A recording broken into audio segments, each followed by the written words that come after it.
Good evening, everyone, and welcome to the Wish Alliance's Cosmic Conversations. I'm your host, Sheila Seppi, and tonight we have our beloved Phil Gruber back with us again. And Phil is featured in the critically acclaimed film, The Indigo Evolution. His passion, enthusiasm, kind spirit, sparkling wit, and intelligence has made him a much loved and highly respected in-demand speaker on the international scene. He has been described as a magical genius with a heart of pure gold. He's acknowledged worldwide as one of the foremost teachers of sacred geometry, light language, the indigo children, advanced healing systems, the structure of the angelic worlds, ET contact, and the ever-expanding repertoire of fascinating subjects. He has spoken at the United Nations, and his first book, The Kabbalah Code, a collaboration with James Twyman, has been published by Hay House. Tonight he's going to give us a crash course in our cosmic history, and this history goes back further than most people suspect. The original angelic humans, known as the initiates or the Terranusiums, was created 56 million years ago in response to a crisis in which the stargates that control the entrance and the exit points to our time matrix was under siege by a consciousness that lost its ability and its self-willed transmutational dimensional ascension process. So tonight, Phil is going to talk with us all about these angelic races and where we all fit in. So Phil, come on up. Thanks for being here with us again. Thank you. Actually, I'm not. Oh, you're not? You just read the description for the talk I'm going to give at the Hybrids conference. Wonderful. Yes. So you guys have now got a preview. You know you have That's to come right. to the Hybrids conference. So get signed up. Tonight, yeah, that's really exciting. But that's for the Hybrids conference. Well, okay. Tonight, but that was very exciting to hear, actually. Tonight we're going to talk about morphogenetic science. We're going to talk about, when we talk about this quest to understand who we are, what we are, where we come from, where we're going. Tonight we're going to talk about the substance of what we are. We're going to talk about the physics and metaphysics of consciousness and creation. We're going to talk about the anatomy of source. We're going to talk about ultra micro particles. We're going to talk about the stuff that dreams are made on. We're going to talk about true morphogenetic science, which is one of my favorite things in the whole world to talk about.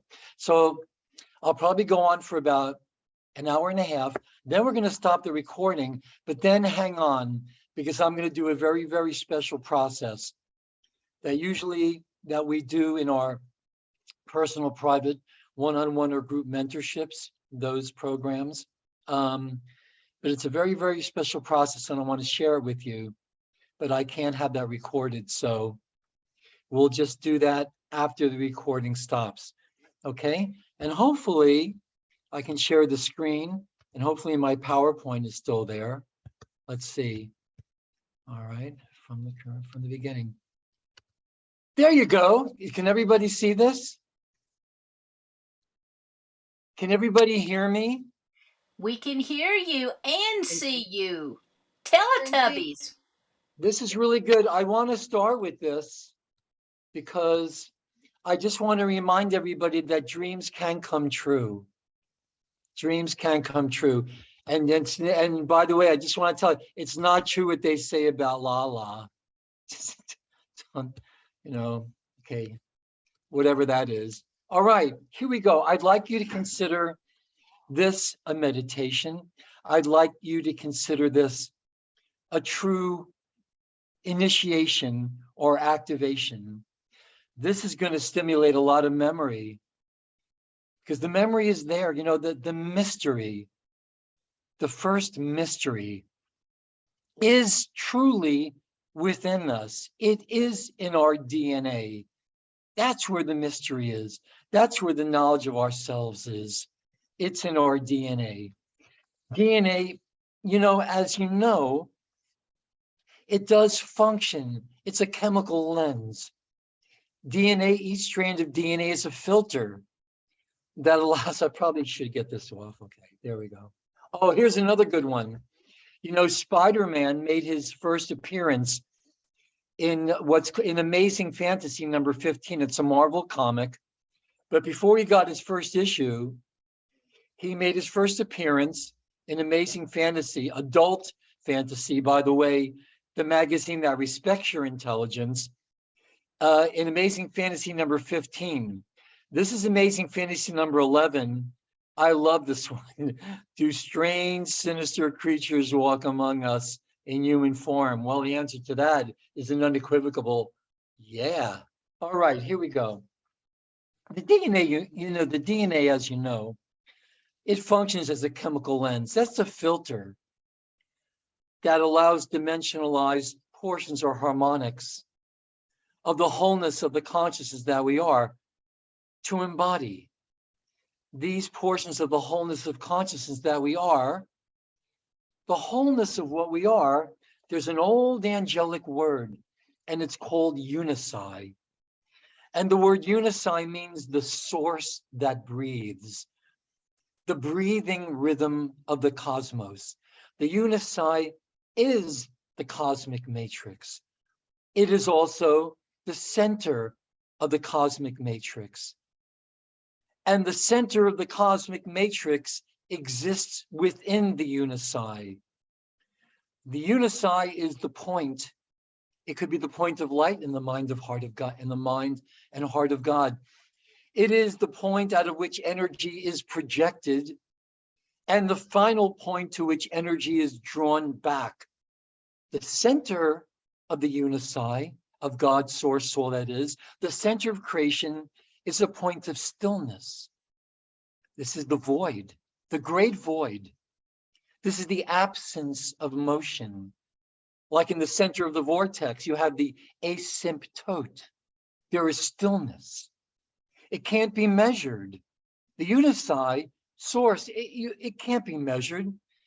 Any attempted definition is going to imply fragmentation, separation. The wholeness of that which is fragmented, can it be fully known? Can it be? Only through the experience of it. You take a hologram of an apple, you tear it into 100 pieces, you're not going to get 100 apples, you're going to get 100 pieces, but with coherent laser light, you can construct the wholeness out of every piece. Every piece of that wholeness contains the wholeness. But like in laser holography, which I always recommend people studying a little bit, studying optics, fiber optics, you'll understand that contained within every piece, indeed, is the wholeness. So take a breath. I really want you to consider this a true initiation. Here we have the Ancient of Days.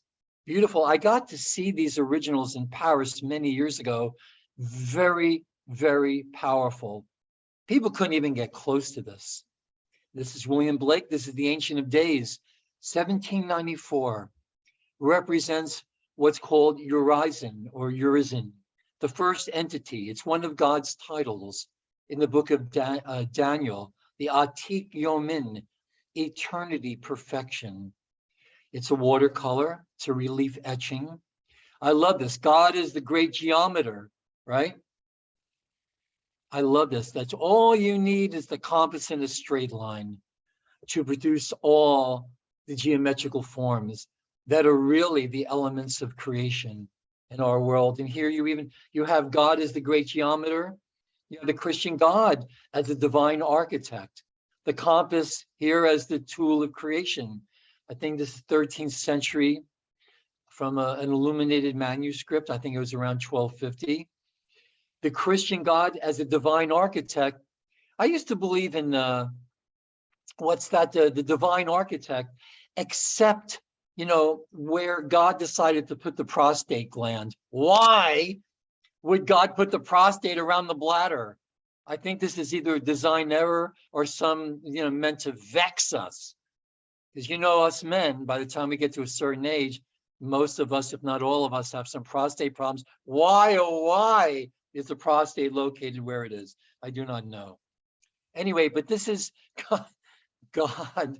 God is the great geometer. God, or the Christ in you, or the Christos as a divine architect. There are many, many beautiful illuminated manuscripts. And these manuscripts are meant to illuminate you. You really look at this. You look at the form. You look at the colors. You look at the placement of the objects in here. There are so many levels of code, so much information to be accessed from these beautiful illuminated manuscripts. Here we have this is Da Vinci's John the Baptist. My mother, I told you, for those of you that know me, my mother almost passed out when she saw this. This looks exactly like me in my late teens, early 20s. And I have had a connection with John the Baptist my entire life. Even when I see King of Kings now, the one with Jeffrey Hunter, when John the Baptist gets, when he's there when he has his final visit with Jesus, projectile, these aren't crocodile tears. I've always had this connection with John the Baptist. My mother always told me growing up, just, what'd she say? Keep your head on your shoulder. You'll lose your head if you're not careful. I don't know. Anyway, John the Baptist, whose true name was Azuria, was one of the translators of what we call the Cloister Dora Torah, the 12 holographic discs, which is, we believe, the source of all higher information, the physics and metaphysics of consciousness. John the Baptist, along with Yeshua Sananda Melchizedek, his half-sister Miriam, many other beings that have come to us through time.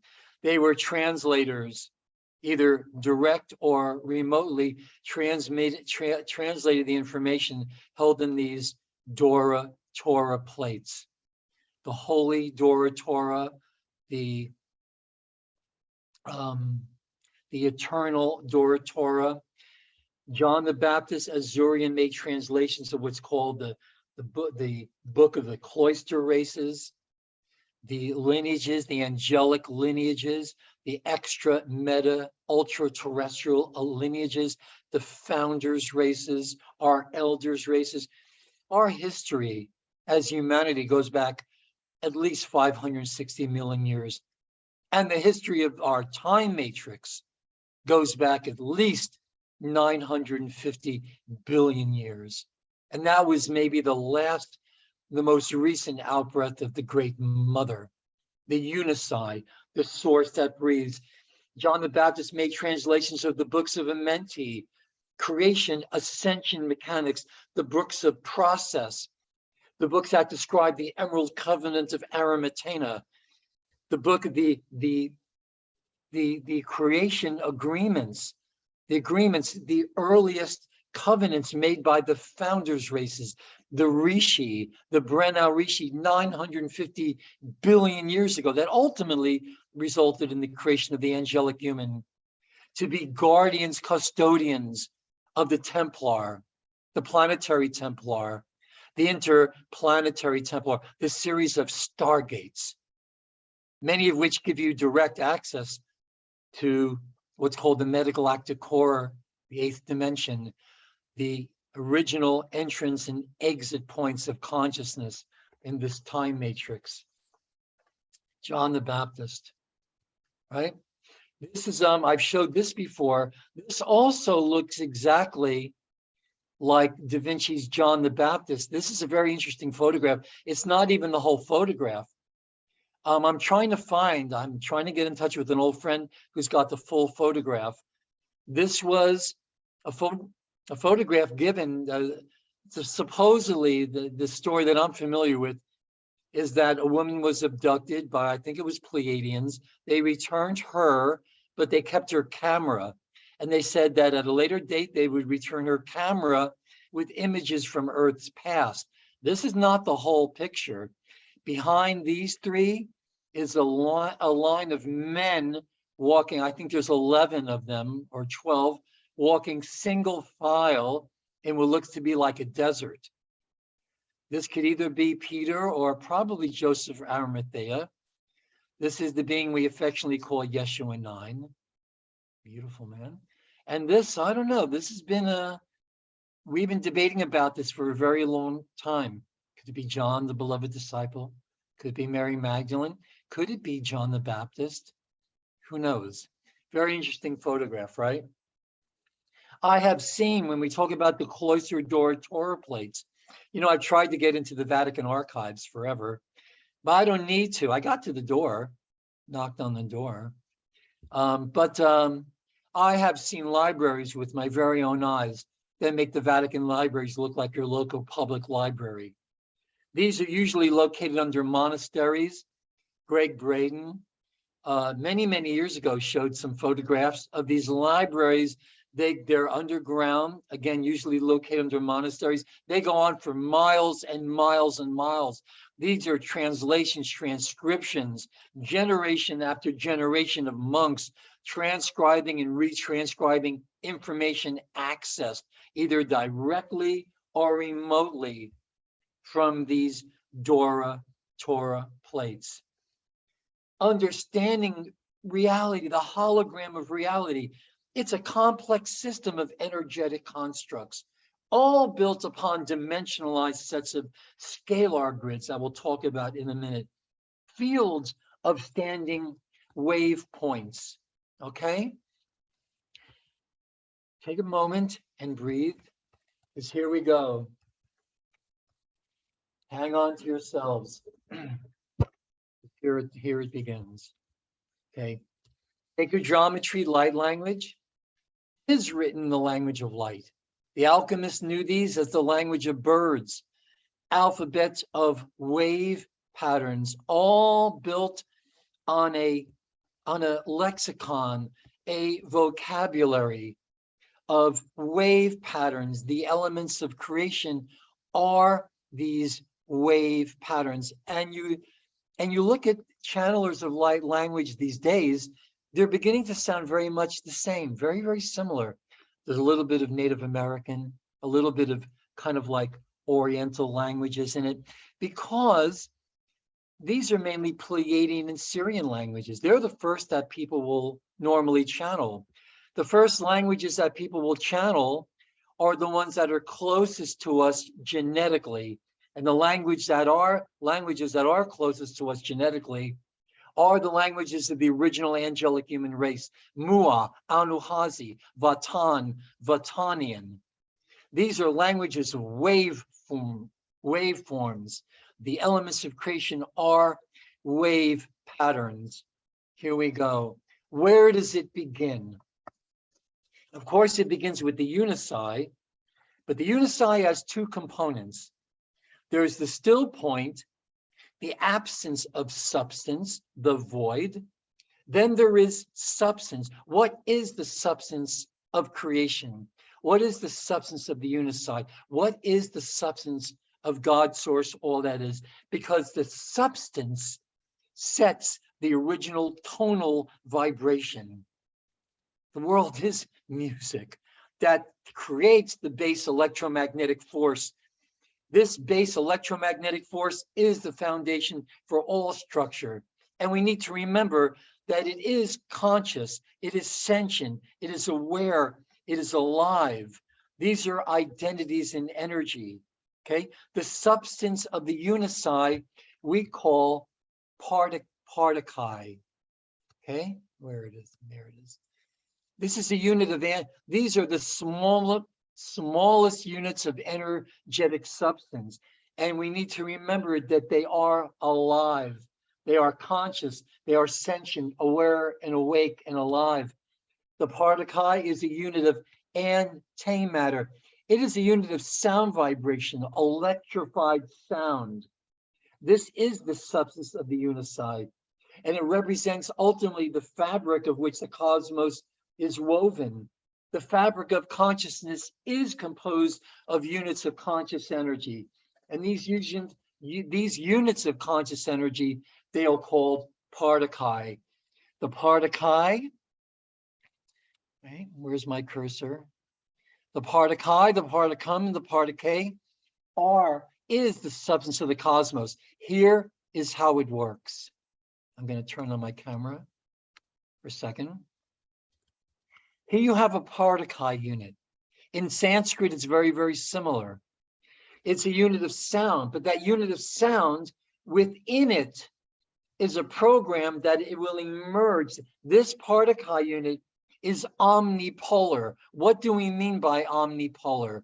It holds both the polarities of what will manifest as electricity and magnetism, but it's in a state of potential creation or manifestation. From this unit of antimatter, not antimatter, this unit is a unit of electrified sound, the void, non-manifest, manifest to, sorry, what's called a particum and a particae, two units of light, bipolar light.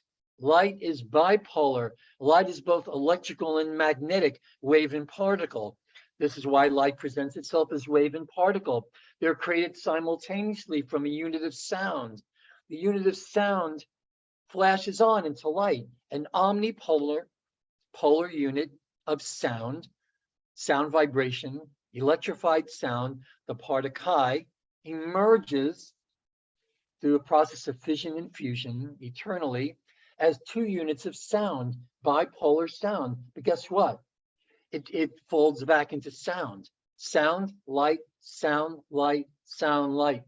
Particle, pulsation. These are the smallest units of energetic consciousness. All identities are composed of this. All reality, all creation is composed of these particle units. What is a dimension? A dimension is a frequency band. What is frequency? Frequency is the number of oscillations in a given unit of time. What's oscillating? What's oscillating is light emerging as a sound emerging as light. A unit of sound emerging as bipolar light, electrical and magnetic light. These particum units, basis of all reality, all creation, based in magnetism. The particae unit, all universes, all creation based on electricity, particum, matter, particae, antimatter, particle, antiparticle, matter, antimatter, particum, particae. This is it. They will begin to group by like polarity. I think the higher the dimension, the faster oscillation rhythm.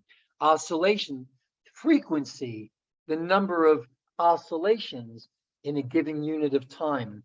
Faster oscillation, higher frequency. They begin to group by like polarity, and they form the grids. These are the grids that everybody talks about, okay? This is the magic carpet, okay? Take a good look, because again, the particae emerge through the unici, okay? And it is through the unici that they emerge in the form of particae. The unici is the point out of which energy is projected. And the unici is the final point out of which energy is drawn back as it recycles through the energy matrix. The movement of expansion and contraction, expanding and contracting vortexes that give the field effects of magnetism and electricity. This keeps the cosmos perpetually in motion and can be viewed as the source that breathes. The intrinsic motion of the cosmos itself perpetuates itself through an act of simultaneous polarization and depolarization, and it constitutes an eternal act of synchronized fission and fusion upon and through and within all macrocosmic and microcosmic realities built. Now, the reality of God, of the Unici, it can only be described through analytical means, but it can only be known through the attributes of consciousness. Okay?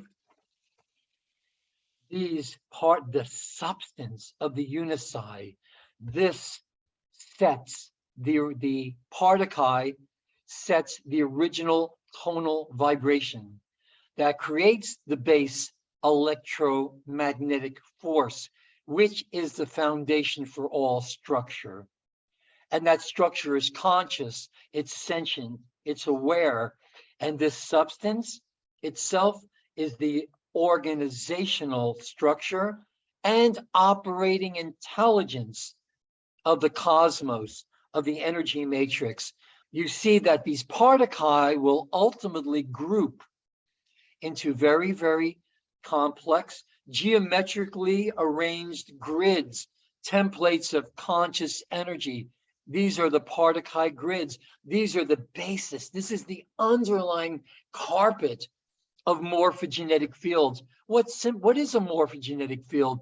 Morphogenetics, the genesis of shape. How does something come into shape in our world? It needs a blueprint. It needs a structured schematic or a template. It needs like that skeletal structure. It needs this magic carpet, this fabric of crisscrossing light and sound codes. They group by like polarity. You see, this is what it is. The grids, they're layers of, as you will see, of interwoven geometrical shapes composed of what? Light and sound, around which these particle units will crystallize. Eventually, the particle units, through a process that's called transduction, will begin to crystallize first in the shape of very simple crystals. The first verse of Genesis, God created the heavens and the earth. That's one translation, but there's a deeper translation.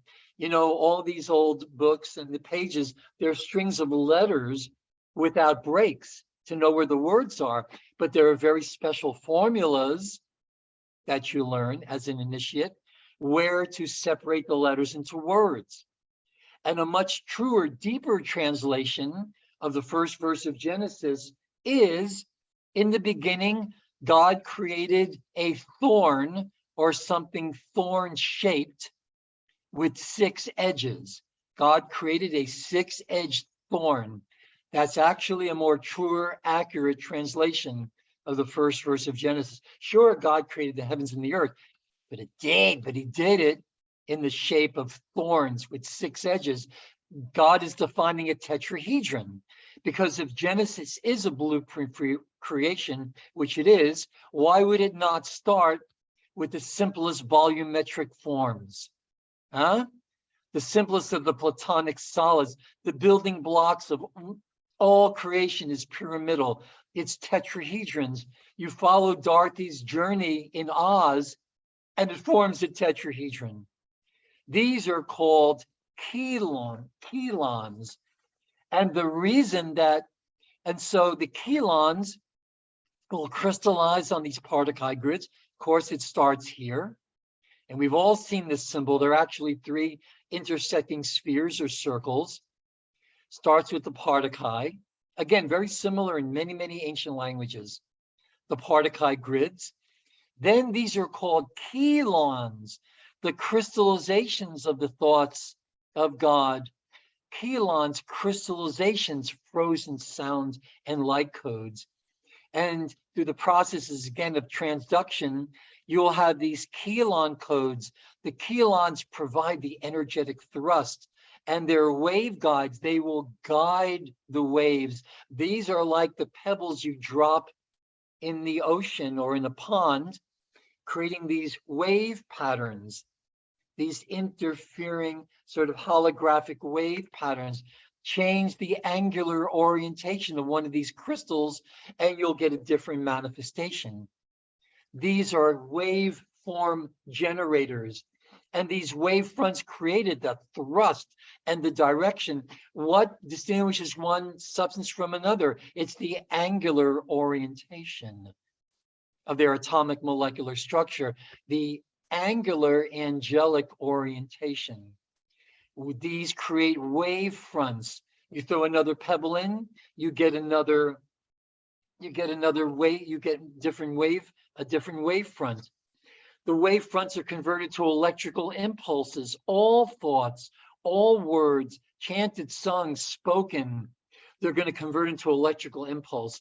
These wave fronts are converted to electrical impulse by a process called transduction. And ultimately, what's called the theta wavefront arrives from outside your skull, sets up a resonance within the 5 sections of your cranial bone plates, a 5-fold standing wave pattern, interacts with the liquid crystal structure of your brain, vibrating through harmonic resonance with the brain structures that match the frequency. DNA, your brain is a transducer from energetic patterns to physical matter particles. Universal healing energy, we know this, is amplified through the unique molecular structure of the crystals, the Reiki symbols. If you practice Reiki out there, I'd love to talk to you one day about the anatomy of the symbols, what the symbols actually are. Sound is the architect for the vessel, the container that creates matter. Our human brains are prisms filtering cosmic light. The visual systems in the brain function as frequency analyzers, since again, frequency is a measure of the number of oscillations per unit in time. The brain itself functions like a hologram. The brain translates, interprets light. The fundamental nature of matter is knowable through these wave patterns, interwoven configurations of wave patterns. Geometrical architecture is, at its very core, created through harmonic waves of energy. Nature unfurls things in these holy intervals. The pattern inaugurates the vibration. Shapes are caught and crystallized in time at a particular time. The 5th dimension contains the pattern. 4th dimension is the link between mind and matter. Hebrew alphabet, we'll talk about in a minute. Why are these called fire letters? All these are interpretations and visualizations of the wave patterns created through the process of transduction, these Kelon crystals. Kelons, again, are crystallizations of frozen sound and light, mainly frozen sound. This could be a thought. And all these Hebrew letters, 22 major letters, 5 final forms, each of these is actually the same shape modeled on a human hand, observed from different viewpoints, from different perspectives. We know this.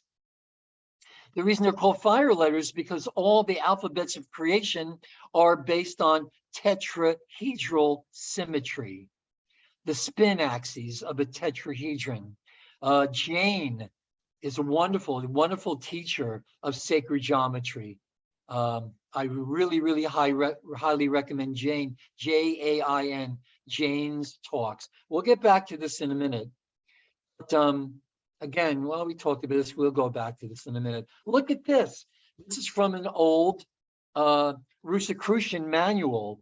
It's called The ABCs of Rosicrucianism. I actually have it was written beautiful, illuminated manuscripts in Old and High German, and beautiful plates like this. It's hand bound, beautiful volume. The ABCs of Rosicrucianism. I have this also. In 1919, 200 facsimiles were made, hand bound, beautiful color lithographs. Well, this is the knowledge of the tree of good and evil. Well, what is the knowledge of the tree of good and evil? It's always been these 3 intersecting circles or spheres. You even have the die, you even have the omnipolar part of chi unit holding the potential to express itself as both electricity and magnetism, expanding, contracting vortexes. And here it is. Here's the magnetic particum unit, right? The basis of all particle matter universes. Here's the electrical antiparticle antimatter particle unit. They cycle back and forth. Sound, light. Omnipolar sound, bipolar light. Light is both electrical and magnetic. They haven't figured this out yet, which is why it presents as both wave and particle. They'll get to it eventually. They're trying to figure this stuff. This is why I wore my CERN t-shirt today. I'll show you if anybody's noticed here. And we see CERN doing nasty things there at CERN. Talk about that a little bit later. But this, the knowledge of good and evil, is the knowledge of reality, like the triskelion, these interlocking Archimedean spirals, the triple spiral. They exhibit what's called rotational symmetry. You see this all the time. Some of the oldest art in the world is these triskelions, Celtic art throughout all of creation. The basic pattern. Again, the particle, the particum, and the particle, vibration, frequency, creation, fission, and fusion.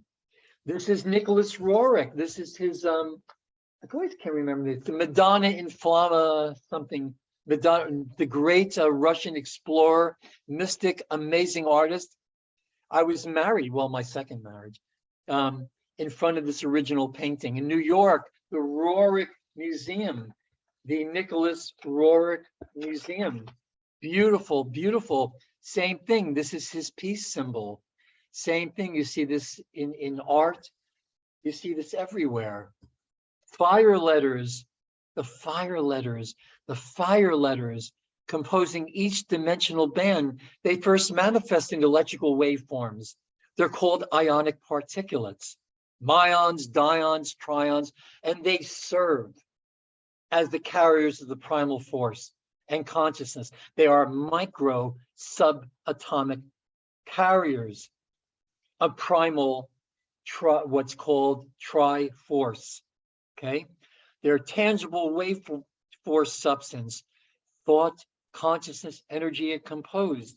These ionic particulates are the templates upon which particle and antiparticle and antiparticle subatomic units manifest into external perceivable subatomic and atomic structure. This is a structure through which the hologram of matter is projected. Myons, dions, they project outward into the hologram. Subatomic units. This is the key. It's the key of all creation. Know thyself. And it's all in your DNA. We'll talk about the DNA in a minute. Madonna Oriflama, that's what it is. The Madonna Oriflama, Nicholas Roerich. Where do we go next? Yes, helons, colons. I'm trying to compress a lot of this information into a very short period of time. But if you're interested, I'm going to start a 3 or 4 part course that really gets into the fabric of creation. And I really hope that many of you can join me for that one. Okay. Column, helon, column. A column is a geometrical ray pattern. Columns, again, drawn with powdered chalk. South Indians, Native Americans. So the column is a geometrical array pattern, right? These are geometrical array patterns. Columns, chelons, the orientation, again, of these chelons provide the thrust and the direction. The reason that these letters, these fire letters, are the elements of creation, and again, they're wave guides, because consciousness uses the shape of the letter to guide the wave. The wave is guided through the structure of the letter itself. And these and all the major arcana, the tarot encodes all the 22 major arcana. carry the energetic programs, the wave programs of all the original Hebrew letters and the letters of all sacred alphabets. In the case of Enoch, key 110 speaks of the language of light, the language systems of light that was given by the higher revolution to the star seeds of the planet. Okay, this is true. When you see them, they prime the thought vibrations. The languages will open up crystalline channels of vibration through the process of thought transduction and communication. The letters themselves are the elements of creation. They will open up the gates of light, the Share Aura. Joseph Gikatilia, great Kabbalist, we'll talk about in a minute. This is a thought. You don't like the way that thought is manifested? You project another thought with another arrangement of crystals or an energetic waveform that's going to change the orientation of these crystals, giving you a different wave front. These are thoughts. The higher evolution sees all of our thoughts in terms of these Keylon clusters, like crystal clusters, again, starting with the Partakai grids, the Keylon grids. Okay? You see it all throughout history. Kolams, the Theosophists called it Koilon. I love this. This is Granville, the great illustrator, The Secret of Celestial Mechanics. The magician blows worlds, right? From soap bubbles, but look what he's got on his head. He's got the torus. I love this. These illustrations are so amazing. The Theosophists, their concept was called koilon. You heat up water. The water is the void. The water is the stillness. You heat it up, it starts to bubble. You turn the heat down, the bubbles disappear back into the void. You turn the heat on and off, you get this phenomenon called koilon. Manifestation, demanifestation. Manifestation, demanifestation. Bubbles up, bubbles disappear back into the void. Frequency, when the bubbles appear faster, you get a rolling boil. It's a higher frequency. It's a higher dimension. Their concept of it was called koilon. Koilon, kolon, kelon. They're talking about the same thing. Take a breath. Take a nice deep breath. Okay, what do we have next? Stan Tenen, the amazing Stan Tenen. Whoops. Meru.org. Meru, MERU.org. Stan figured it out. Whoops. Stan figured it out.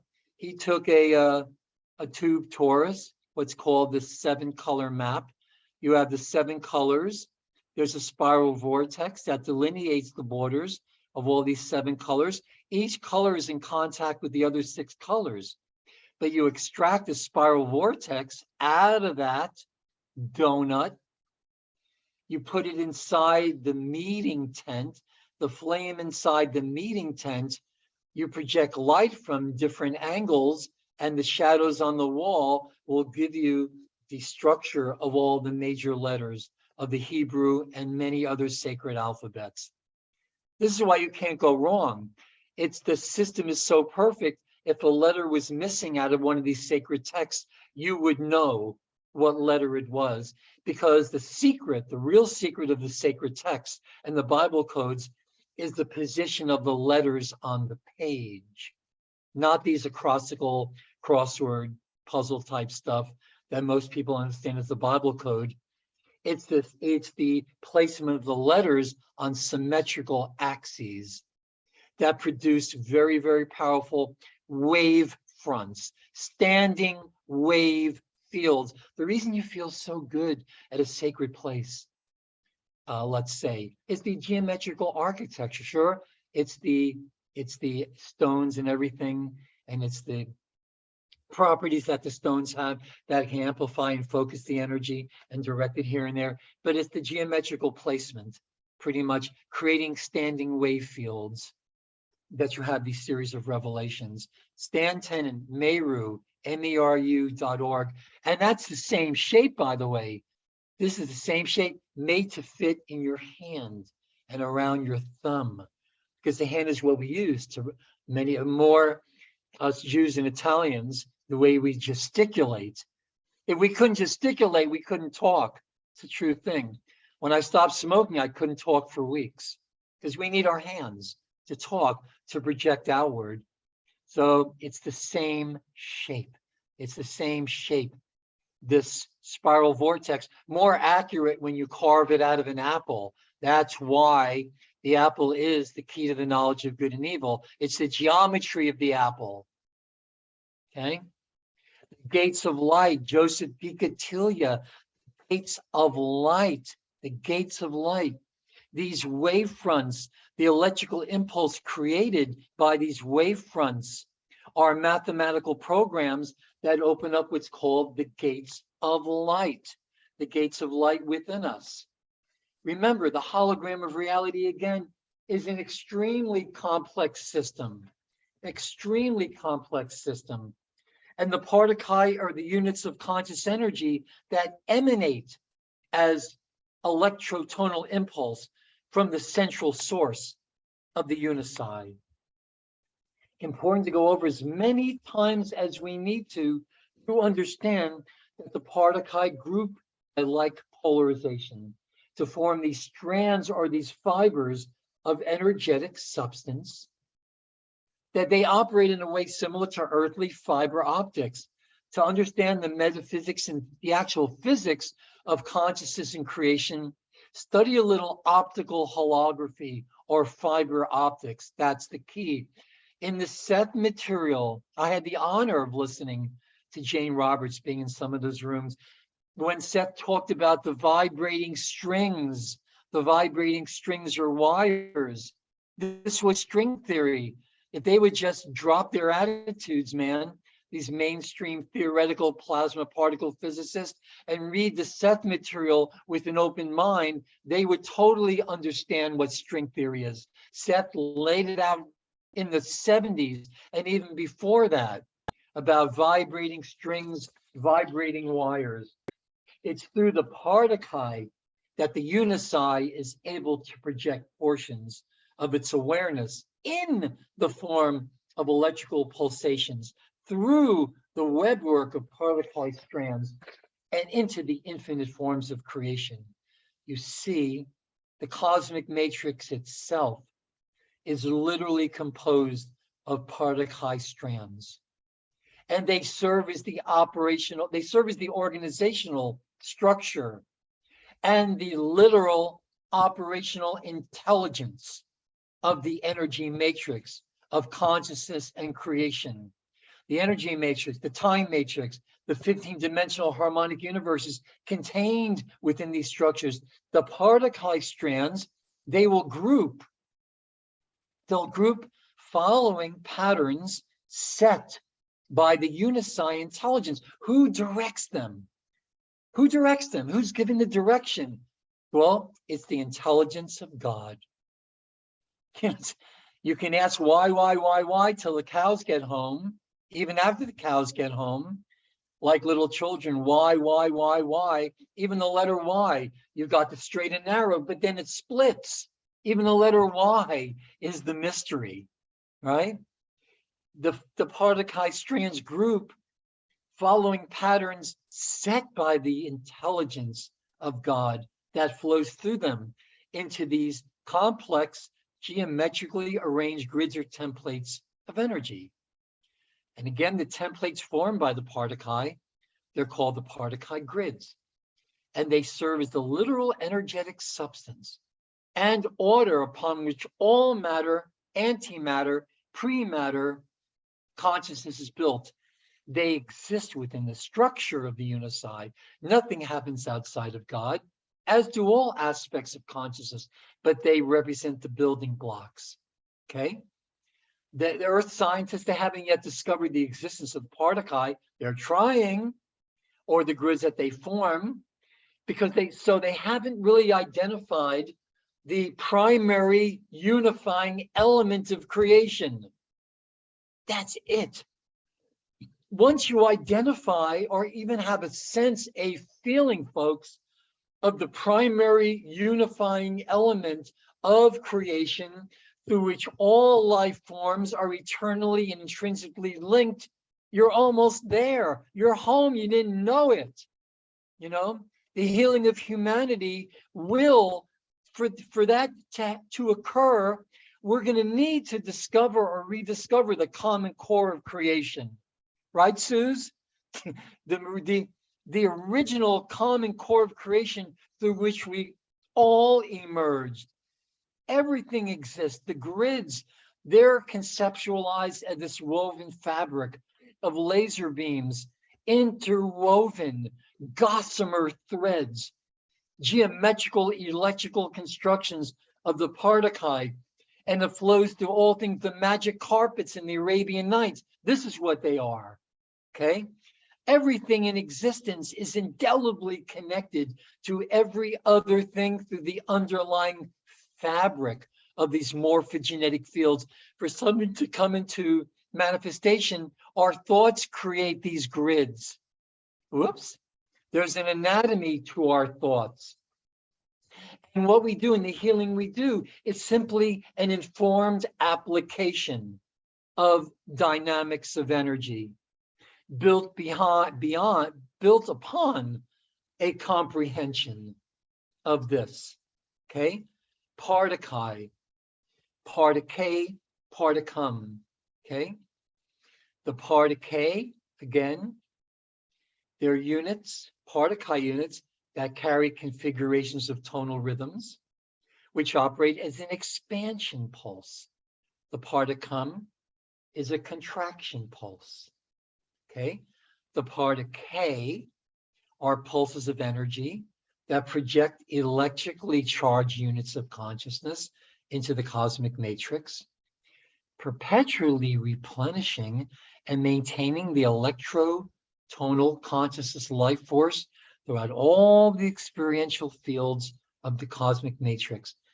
The particuli units, the particule, represent the creation pulse of the cosmos and all forms contained within them. The particuli sets the base electrical pulse, expansion pulse that fuels the universe. The particum are the particuli units that are simultaneously set in motion by the projection of the particule. Whereas the particule represent an expansion pulse, right? The particum represent the counter reaction of a contraction pulse through which identity's energy consciousness is projecting inward, outward, and inward. The particum sets in motion the base magnetic pulse, electrical contraction. These are both electrical phenomenon. Expansion and contraction are both electrical phenomenon. The particum and the particule are created together at each pulse of the unici, and they set and hold together the base electromagnetic dynamics of fission and fusion that keeps energy and identity circulating through the cosmos. Again, it's not necessary to understand the intricate workings of this unless you're going to teach it, but as far as personal enrichment and to accelerate biological spiritual evolution, it's important to understand the basic premises. The geometrically constructed energetic grids composed of these particuli and the crystalline structures that consciousness is composed of, and how these grids directly connect you to the multidimensional aspects of your identity, as well as to all things on the planet, the galaxy, the cosmos. The particuli grids are our direct, eternally present connection to the universe and to the unici, the creative source out of which humanity and all other things have emerged. These particuli grids hold together. They hold together and direct the operation of the genetic code. Whoops.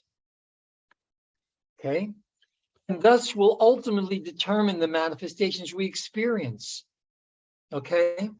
Much more to talk about with the grids and the Kelon, the programming. I love this. But let's move on. When we talk about the gates of light, we talk about the Kabbalistic tree of life, right? And the path working in Kabbalistic tree of life. Well, the authentic tree of life is called the Cathar Grid, which we'll probably talk about at the next talk. This is the first grid this is the core grid underlying everything. The Cathar centers, the spheres, the lines. This is the first grid where thoughts begin the process of transduction into light. And for true and lasting healing to occur, you've got to access this core grid. The reason they call the Kabbalistic tree of life the anatomy of the body of God, because this will program all more externalized grids. The axiotonal lines, they look like the acupuncture meridians, but they're a much, much deeper flow. These are vertical lines of polarized electromagnetic lines of force. And there's a synchronized rotation where they pass through each other, they intersect. And where polarized lines of energy consciousness intersect, you create what's called a dyadic meiotic point system. You create chakras. Chakras are simply the vortexes created by the intersections of these axiotonal lines. Eric Pearl, his reconnection work was originally inspired by the Keys of Enoch, and the Keys of Enoch's descriptions of the axial or the axiotonal lines. And these are the gates of light, are the meiotic dyadic point. They are the chakras, major chakras, the 11th and the 12th axiotonal lines. And this, by the way, programs the DNA. DNA is programmed at that level. Where we go. Okay. Everywhere there's a synchronized rotation again of these axiotonal lines. When they cross on the central channel, vertical current of the body, these are the major chakras. They are the major crossing points of the 11th and the 12th axial lines, which hold the programs on the 11th and 12th Cathar Grid, which will ultimately program the 11th and the 12th Cathar Grid and the 11th and the 12th DNA strands. These are all the gates of light. These wave fronts, the thoughts that we use to heal, to hurt, they're all converted into these wave fronts are converted into electrical impulse, and that electrical impulse is a mathematical program. These are all locks. They're all like energetic locks, but there are keys to open all these locks. This is what Gikatilia is talking about, the gates of light. If you need more illumination, if you need to communicate with a very specific angelic or meta or ultra terrestrial identity, these are the passageways. These are the gates of light, open like electromagnetic locks. This is the key dimensional lock system. Reiki symbols open these. Most healing systems open these, right? When we talk about kamiyas, when we talk about, give me a second here. Okay. Actually, all take a breath now, okay? These create, how does the wavefront create? Why are these magical squares, right? This is the three order magical square, because as you can see, this is the magical square of Saturn. This is the key, folks. You have this where the numbers from 1 through 9, they'll all add up to the same number, 15. Up and down and across, 15, 15, 15. That's what makes it a magic square. This is only a third order magic square. There are magic squares that get into the hundreds, okay? Very, very complex, geometrically arranged patterns of light and sound. But when you connect the numbers, see, when you have the numbers laid out in these magic squares, you simply, through different occult, alchemical, mathematical formulas, in this case, you simply connect the numbers from 1 to 9. And what happens? You create a wave pattern. Whoops!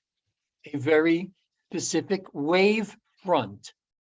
That wave front is electrical impulse, is a mathematical program that's going to open up one of these gates of light. So you can communicate with a specific energy, planetary consciousness, in this case, Saturnian consciousness. And it is one of these major and minor vortexes that provides the gateway or the pathway to that specific identity. So many secrets today revealed. Look at the sigils. So the kami, the magical squares, they're mathematical structures that generate wave fronts, standing wave fields, right? They generate what's called approach vectors. Here's a little Dan Winter for you, of plasma domains indexed by the symmetries found by the placement of numbers, okay? In the cube or the tetracube, creating an energetic array of wave patterns, more complex sigils. They're magic bridges. They connect. They're the gap. They're what they called a bliss-inducing architecture. Through more complex magical squares, you get more complex wave fronts. Look at these angelic names: Archangel Michael, the names of extra metaterrestrial. They're just series of wave fronts, right? The signature, the sigil, is the angelic signature, is the pathway through the vortex to get to communicate with that specific identity. And it's all created through these, or many of them are created through these kamiyas or magical squares. That's how you get the wave front. That's how you get the mathematical thing. It's a process called, it's an array, it's a longitudinal wave. It's called the interocitor. It's a, I was going to get into a little sci-fi. That's okay. But if you can get a chance, watch the movie This Island Earth. It's on YouTube, This Island Earth. There's a communications device that the aliens sent us called an interocitor. How would they know this, right? It's by the revelation of the axes of symmetry defined by cubes, tetracubes, the rotational angles of particle spin. You can deduce it from these. Thereby, this is a little Dan Winter for you, thereby finding the point of maximum centripetal compression, implosive bicoupling, inviting more harmonic inclusiveness into your life. A series of cascading hypercubic plasma impressions are generated. This is called longitudinal interferometry. Again, it's the superimposition of these waves causing these patterns of interference, which are used to, in one way, extract information out from this compression wave. You can't see me now, but I'm holding my hands close together. So what are these angelic names? How are these derived? These are wave fronts. These are interpretations of Kelon codes, of these complex geometrically organized crystallizations of light and sound. And how you can identify them or source them is through the magic squares. You can deduce of a vocabulary, a lexicon of wave patterns. Some are extremely complex because the intelligence that you're getting in touch with is extremely complex. And you have to go to a higher order of consciousness just to communicate with them. Again, it's the DNA. Everything is encoded in the DNA. Again, it's a compression wave. The implosive, the secret of ascension is the coming together of the helixes. One is electric, one is magnetic, one is particle, one is antiparticle, one is matter, one is antimatter. You see these ladder rungs, these hydrogen bonds? Well, for the helixes to come together, the red C, these hydrogen bonds are red. They present in the red spectrum. They have to separate. Every 23rd angstrom unit, there's a bonding irregularity. For the helix to retain its shape, you have to have these hydrogen bonds. These are the ladder rungs, the stairway to heaven. The ascension process is totally dependent on the helixes coming together. So the hydrogen bonds have to separate, they have to break in order for the helixes to fuse together. You see, if you want to escape the bondage of Egypt or slavery to your lower thought forms or your personal pharaoh, you have to part the Red Sea. The hydrogen bonds have to part so that the helixes can come together, release something called fire codes between the DNA strands that allows the DNA strands to come together, fission and fusion, to create a beautiful ascension element called celestaline that I'll have to talk about at some future time. And I'm going to stop in a few minutes to have questions and answers, but everything is here. Everything is in the DNA. Very, very important to understand. Everything we're talking about, the gates of light, Joseph Gikatilia, the diodes, the crystal diodes, diodic meiotic points. What is a diode? It's a two-terminal electrical component that conducts a symmetric conductance. See? So you arrange these multiple diodes or structures that function like diodes and myodes. Think black holes. Think the true anatomy of stargates, black and white hole vortices, forming a full wave array. We're talking about the rectification of the bridge. We're talking about the resurrection of Eve. We're talking about everything. We're talking about sympathetic vibratory physics. We're talking about love. We're talking about music in the dynasphere. We're talking about etheric dynasphere force. We're talking about quantum paradigms. We're talking about the luminiferous ether. We're talking about a platinum crystal hemisphere, thousands of crystal facets, many of them resolved to single atoms. Check this out. This is the work of Janos.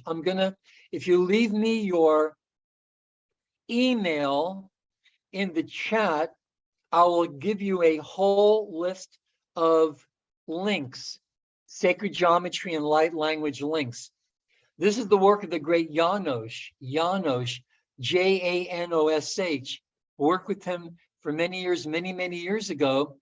And in the wake of the harmonic concordance, he got a lot of information from the Arcturians and others.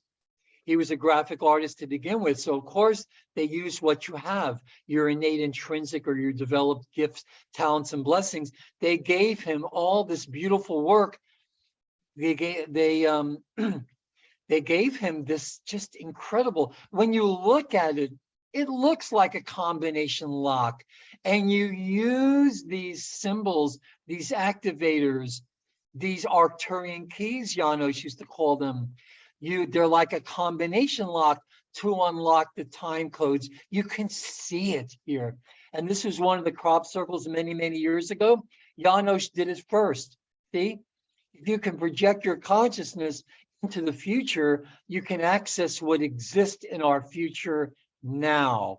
All time is simultaneous. Janos got this years before it manifested in the crop fields. Again, like a combination lock. Look at the sun symbols.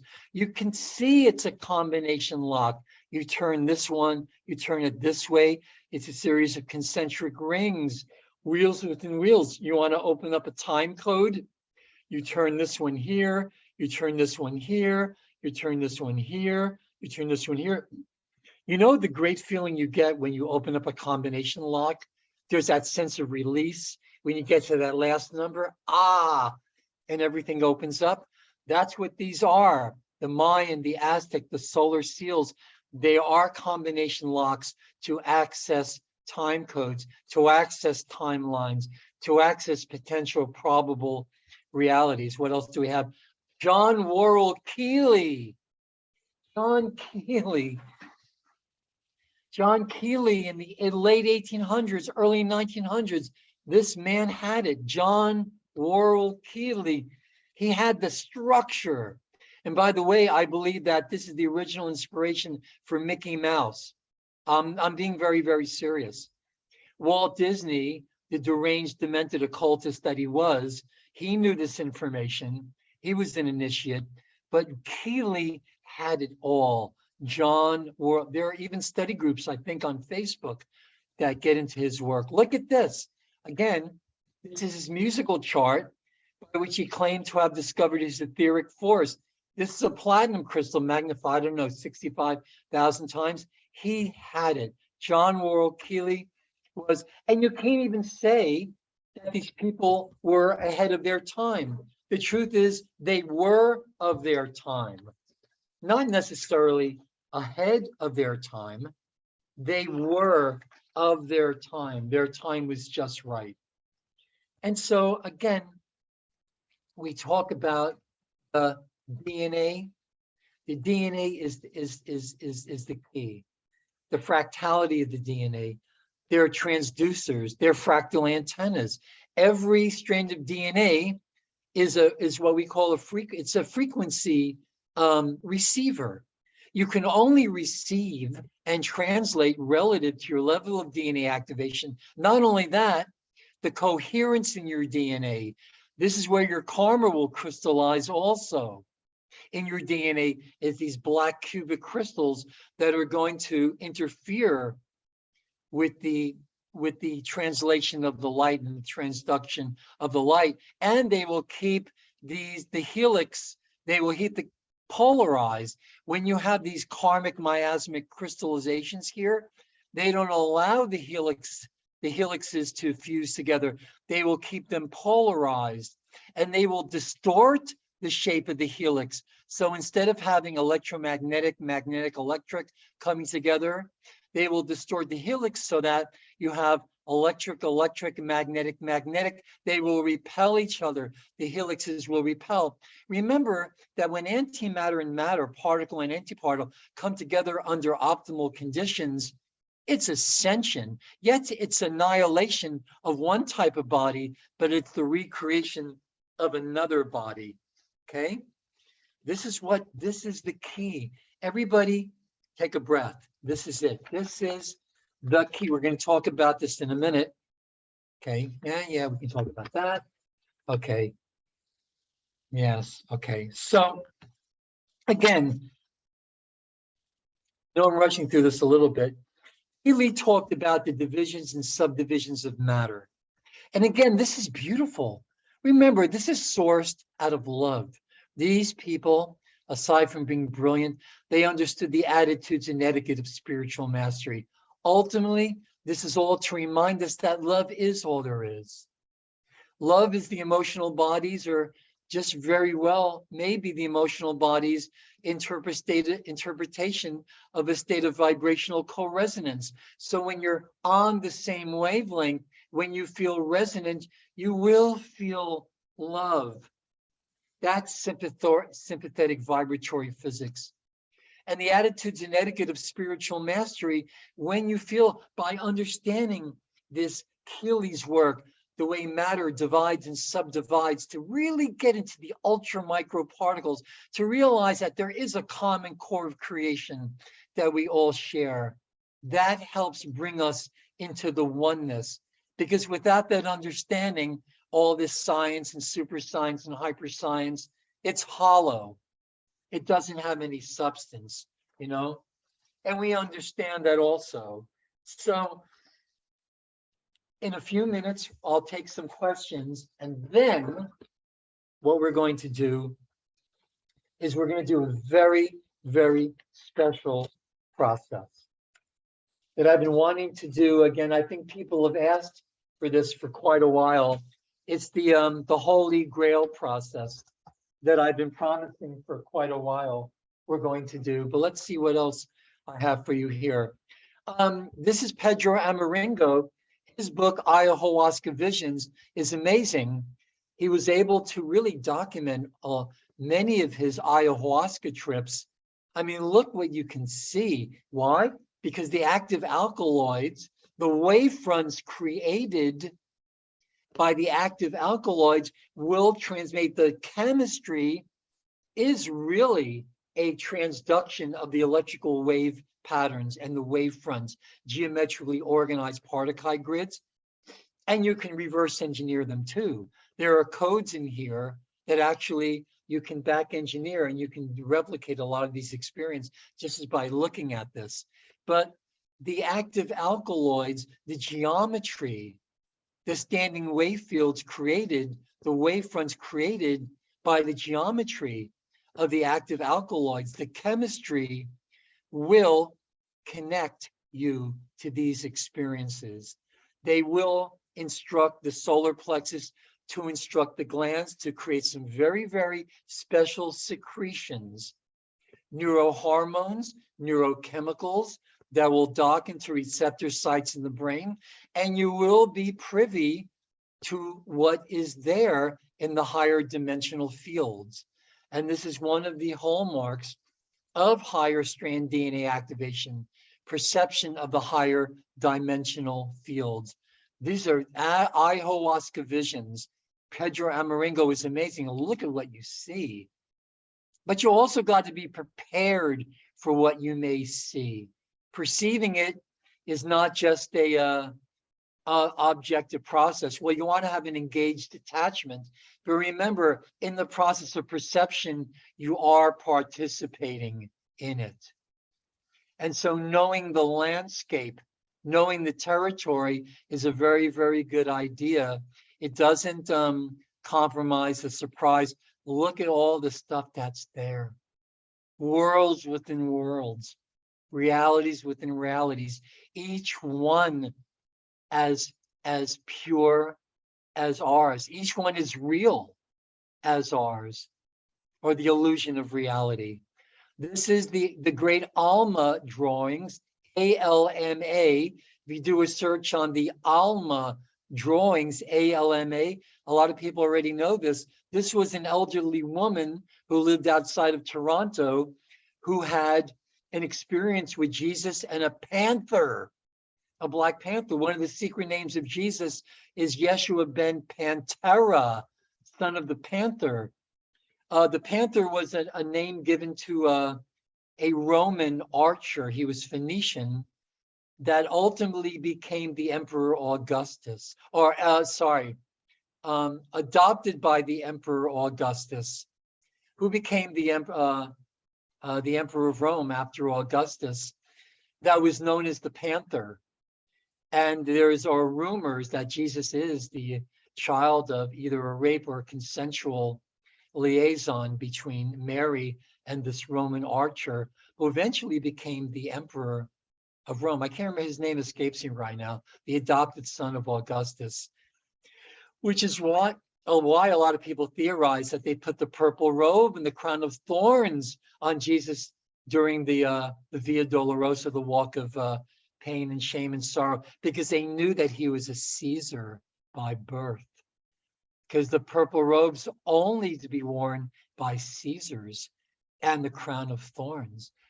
There's a great painting in the museum in Dresden in Germany, where it's Titian, render unto Caesar what is Caesar's. It's Jesus, but he has his hand behind his back with an open palm. Yeah, rumors abound. Anyway, she had this experience with Jesus and a panther, and her hand started moving, and it never stopped till she died. She did these drawings on everything, the toilet, the walls, the bungalow. She just painted everything. This is one of her drawings, completely unconscious, but unconscious? No, hyper, super conscious. In the Keys of Enoch, these would be called the Itav Enayim, writings of the eye. Look at all these little spirals. Tibetan masters were making tours of the country. They recognized a lot of their deities in these writings. She also, a lot of her drawings give the history of Atlantis, a lot of information. I think she was accessing the Dora Torah plates directly. She made thousands of these drawings. Alma, there's even a documentary about her online. It's called, I think it's called Alma, the Alma drawings. Her website is ALMA, Alma, okay? Very, very powerful stuff. So again, these, again, are there sigils here? Are there angelic signatures? Yes, these are the bonds. The sigils are the signatures. Okay, the signatures of the archangels, of the meta ultra terrestrials, they are interpretations, translations of the wave patterns that allow you to connect, to open the portals within you that allow you to connect with that that intelligence. What else do we have? Yeah, this is what's her name? Drawing blanks for real people. I'll remember in a minute. All light language, all light language. All of this is light language. Brian de Flores, this is his Mary Magdalene codes. And it looks like a Christmas tree. Well, the Christmas tree, a partially fully activated pineal gland, when it's not over calcified and fluoridated, looks like a Christmas tree with mainly red and green flashing lights. That is the model for the Christmas tree, an activated pineal gland. Santa Claus comes down the central channel to leave what? The chimney, to leave presents. Get it? Presence under the tree. Presence under the tree. So talking about the pineal gland, we're going to do the third eye activation very, very soon. Emoto, you know, I talk about Emoto a lot. The most beautiful crystal, when that holds, radiates the most light, is projecting thoughts of forgiveness and gratitude. True forgiveness. You want to forgive if you feel you've been violated or you've done the violation because of naivete, ignorance, plain stupidity, or worse.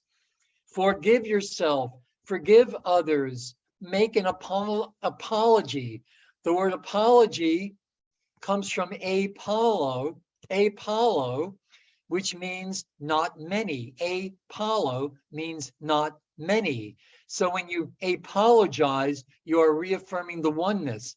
And with progressive apology, you are placed in a position with progressive apology. Jesus says it, Mary Magdalene, in the Pistis Sophia, you are placed in a position of never having been separated from the oneness, never having been separated from the oneness. Imagine if you become the living vibration of forgiveness and gratitude. Every crystal and microcrystal in your body will be able to hold and radiate this kind of light. That's what we want, to be presence healers, to illuminate just by our sheer presence. A lot of people have seen this. Japanese photographer, I don't know who he is. I'd love to find out who he is. He even has the LL. Dr. Hertak will call this the L conversion factor, the 90-degree shift in angular. Remember, it's not just going up in frequency, folks, in the ascension process. You also have to change the angle at which the particles spin, and that takes some work and conscious, deliberate process.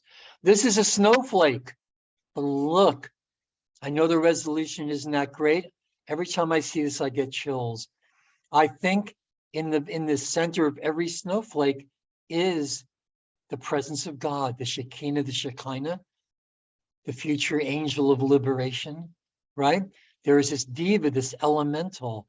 It looks like she's sitting on a throne. I mean, male may be the spirit, but it's the female that shapes it.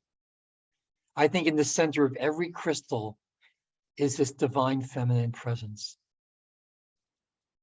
that gives the structure to every crystal. It's so beautiful, right? And it makes all the sense. And then my all-time favorite, if you don't know what this is already, take a few seconds to make a guess what you think that is, and then we will do the reveal.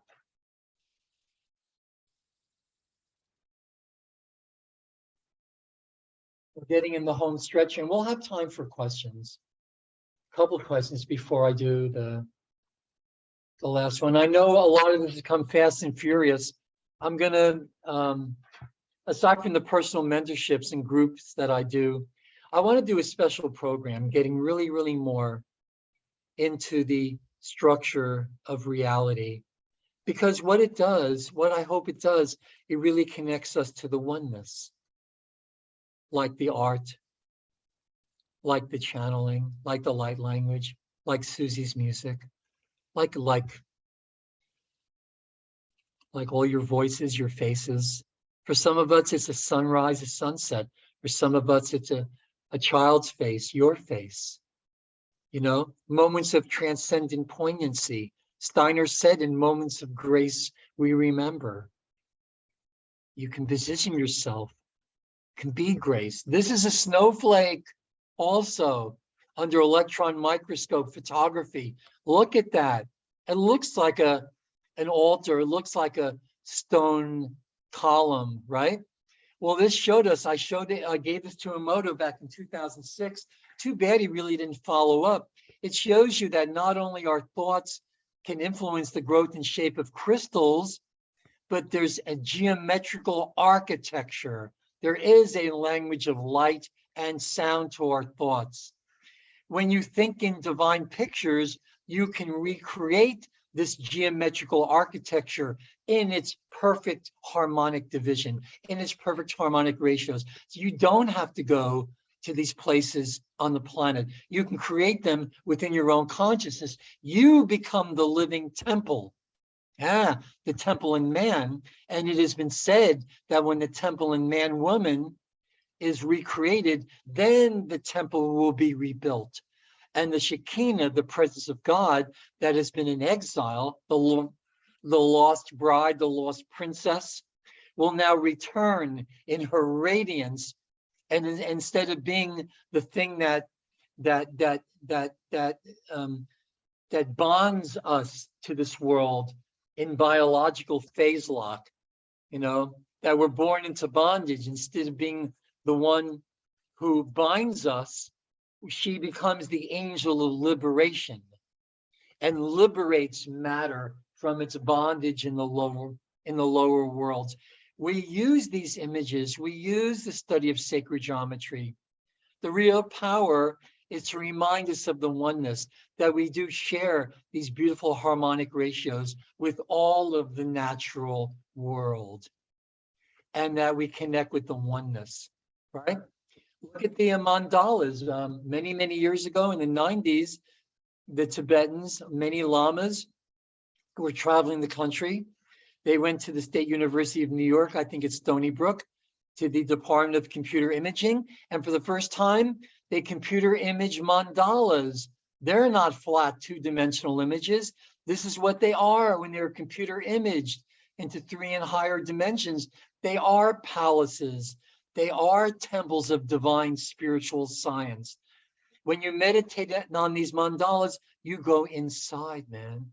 You go inside these beautiful temples of divine light where we had left gifts for each other. One day reclaim, right? Beautiful. That's what this is. Beautiful. Houses of the holy. Yantras, same thing. Crop circles. These aren't simple flat two-dimensional images.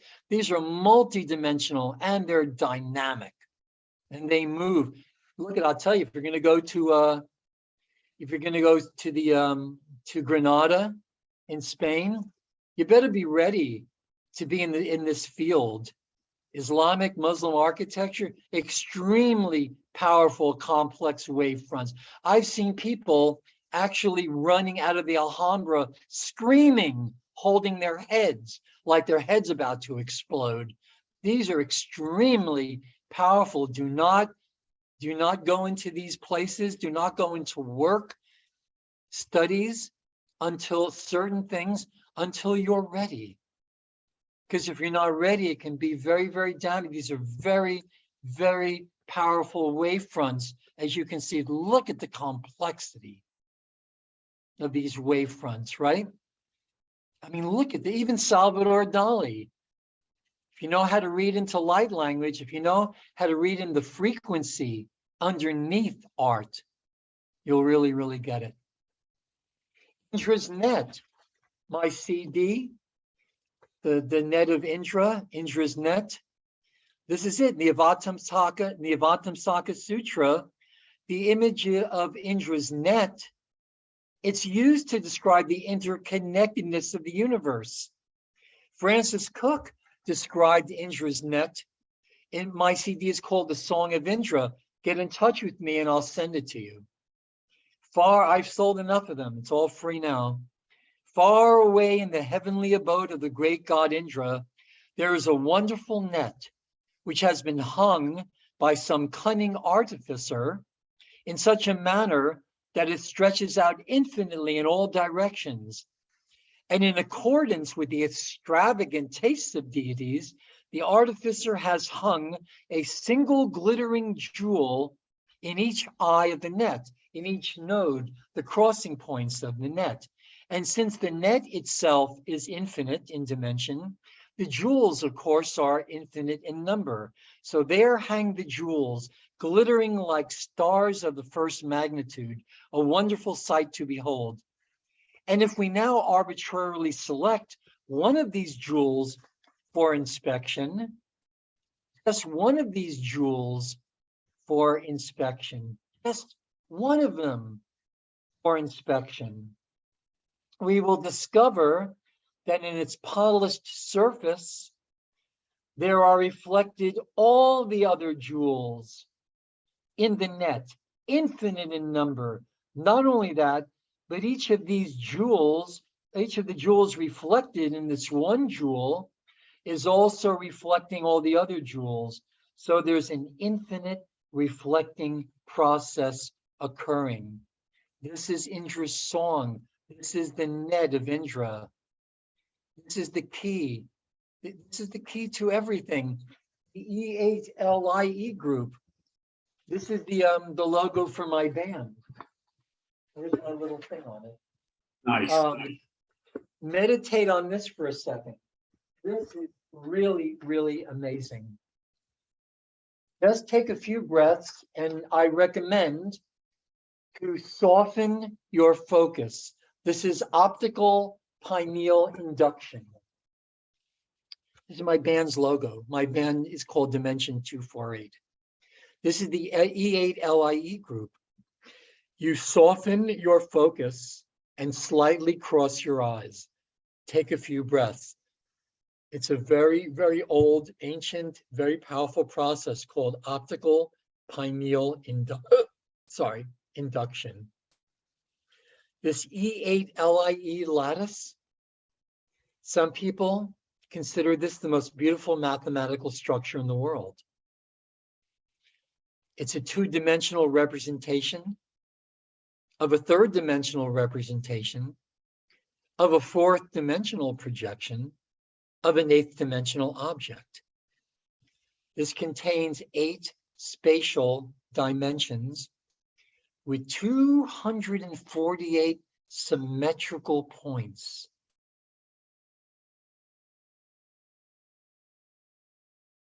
A formula is encoded in this symbol to describe the shapes of all symmetrical objects. It is felt that this E8LIE describes the most complex structures in the universe.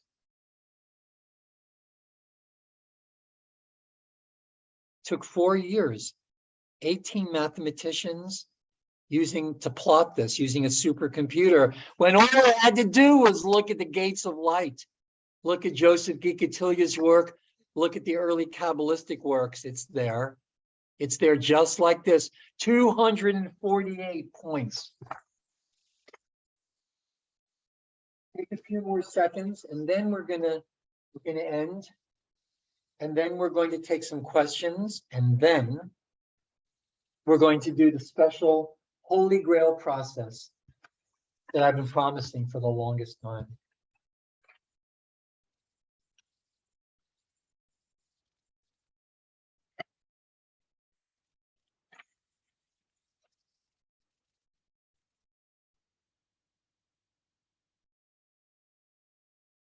One 148.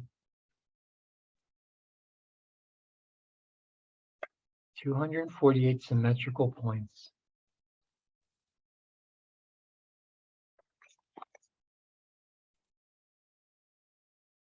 We're going to move on to this. Again, slightly cross your eyes.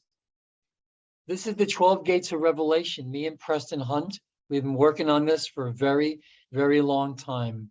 Knowing the colors, knowing the geometrian values, the alphanumeric substitution codes, the very, very deep codes embedded in the Hebrew language and all the sacred languages, their numerical equivalents, the geometries involved. We believe that these are these generate the electrical impulse, the wave patterns that will ultimately open up the 12 gates of revelation, which are 12 vortexes in the body and outside the body that allow the full Christos to come in.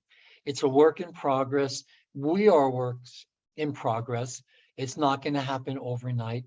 It takes time. The truth is, I'm very old school about these things. People have to be brought on very, very carefully into these mentorships. We're trying to do in a matter of years, which used to take lifetimes or a lifetime in an ascension school where your whole life was devoted to this. Whatever you were doing, you were still in this work. 12 Gates of Revelation. This is extremely powerful work. I'm not going to hold on to this too long. But just to show you, we all have this encoded within us. The memory is in our DNA. Is in our DNA.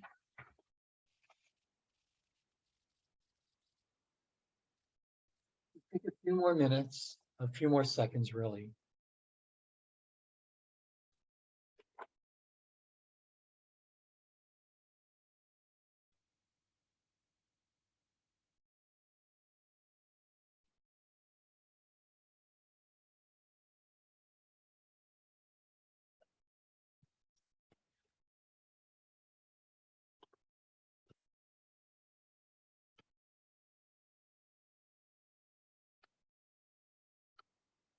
And we're back.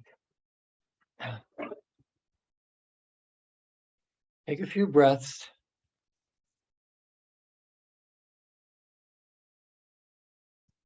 You've got to go visit Dan when you got to go visit Dan in the south of France. You got to be prepared to go skinny dipping. You visit Dan. You take it to the water hole, but then you're going to have to strip. You don't have to. I was a little reticent, I admit. But then again, we're among friends, not a problem. So, take a few breaths. Let's see, did I leave anything out? I don't think so. So all this, I went through some of these sections really fast. How much time? 8? Wow, Jesus Christ. Almost 2 hours. Oh no, well, there were a lot of announcements and everything. So I've really gone only about an hour and 20 minutes, which was I was planning to do, you know. About an But I hour. do want to, if it's okay, Yes. Sheila, do you have any thing you want to say Uh, before we stop the recording? Or does anybody have any? I can take a couple of quick questions, but please contact me. I'm going to put my email in the chat now. If you want more on this, programs I'm coming up with, mentorships, one-on-one small groups. If you want a catalog of all the stuff I teach, the sessions I do, anything, just email me, and I'm going to put your email into the chat. I have most of yours already, but I'll copy and paste the chat. But if you have any questions, now would be the time. I can take a couple of quickies. Yeah, Yeah. one of the things I think that we'll do is we'll go ahead and end before we do the questions, and then you can also do your Okay. meditation. But I was just going to say that no matter how many times I hear you, I always learn something. And I want to thank you for such a beautiful and informative program tonight. I really appreciate it. Well, Yeah. thanks. Thank you. So Thanks. what I'm It's my going joy. I tell you, at any time that you know what you're here to do, it's just a blessing, you know. it may change. The contract may change. I think even with the mentorships, you know, I don't know what I'll be doing a year from now. I just, I got a galley proof. I got, you know, Alan's new book, Alan Steinfeld. I got the galley proof of the new one. Have you seen it? Making Out with ETs. Have you seen this one? Hey, wait, did you read my book? Making Out with ETs. That's Alan's next book. Yeah. It's a wonderful thing to be of service and to be of dedicated and sincere service. That's one of the great definitions of success. Find something that you'll be of the greatest, most sincere and dedicated service to the most people. And that's real success. Beautiful. Beautiful. Yeah. So, Phil, thanks again for being here. Tonight, we're just kind of practicing for what we're getting ready to start and the format that we're going to be following from here on out. So, what I'd like to do is thank everyone for being here with us.